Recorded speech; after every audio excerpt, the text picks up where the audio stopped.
For more, we have Rouzbeh Parsi in Uppsala, Sweden, senior lecturer at Lund University. The sixth round of U.S.-Iran nuclear talks were supposed to be held this Sunday in Muscat. Trump was already worried that Israel would blow these negotiations, according to his recent statements. So where do they stand now? Well, I think it's rather unlikely. It's not totally unlikely, but it's rather unlikely that they will take place. I mean, first of all, now what needs to happen in Tehran is that they need to assess just how much damage the Israelis have inflicted. And then, of course, they are stuck in the same place they were last time the Israelis attacked, which is how much of a deterrence can they salvage? And in order to do that, they will need to strike back. And then the question becomes, will that strike trigger an American reaction, which is what they really fear? Well, the talks seem set to break down. What's next? What impact will this attack have on the nuclear program?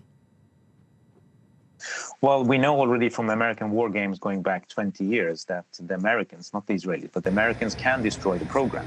But most likely it will be rebuilt within a couple of years maximum.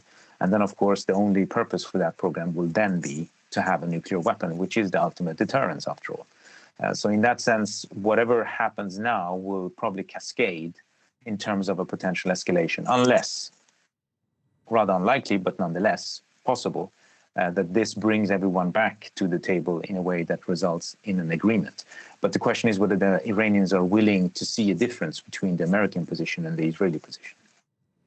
Do you think that's a possibility, that we could bring everyone together back in this negotiating table? I think it is very unlikely, unfortunately. I think it's much easier for everyone to just keep escalating, telling themselves that they need it in order to deter the other side. But of course, how much this escalation will just get out of hand will depend on whether Iran attacks, how the Israelis will portray that attack, and whether the Americans are then triggered by it. And Israel says that Iran had a secret nuclear program, while the UN nuclear watchdog came out with a damning report against Iran, saying that the country was failing to meet nuclear obligations. What does Iran have to say in face of all these accusations?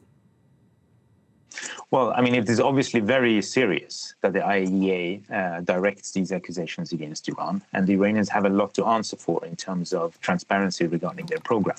But if that was all there was to the story, we would not be here where we are today. The Israelis have been claiming Iran has a secret nuclear program for the last 20 years, and so far no one has been able to show that there is one. And the most effective way of having stopped anything that could have gone in a weaponization direction was the nuclear deal that the Israeli Prime Minister Netanyahu was against from the very beginning, and which has led a rather half-dead life recently, and now most likely will die altogether. And what should we expect from an Iranian retaliation against Israel, maybe the U.S.? Well, if the retaliation is supposed to be symbolic, it will be very hollow, and everyone will know that the Israelis have finally called the Iranian bluff. So it wouldn't really save face, but it would be something. If they want to strike back in a serious manner, and they can do that, then of course that will mean that the Israeli lives will be lost, etc. And that, in turn, will be something that Bibi Netanyahu will use when he calls Donald Trump and tells him that now you need to step in.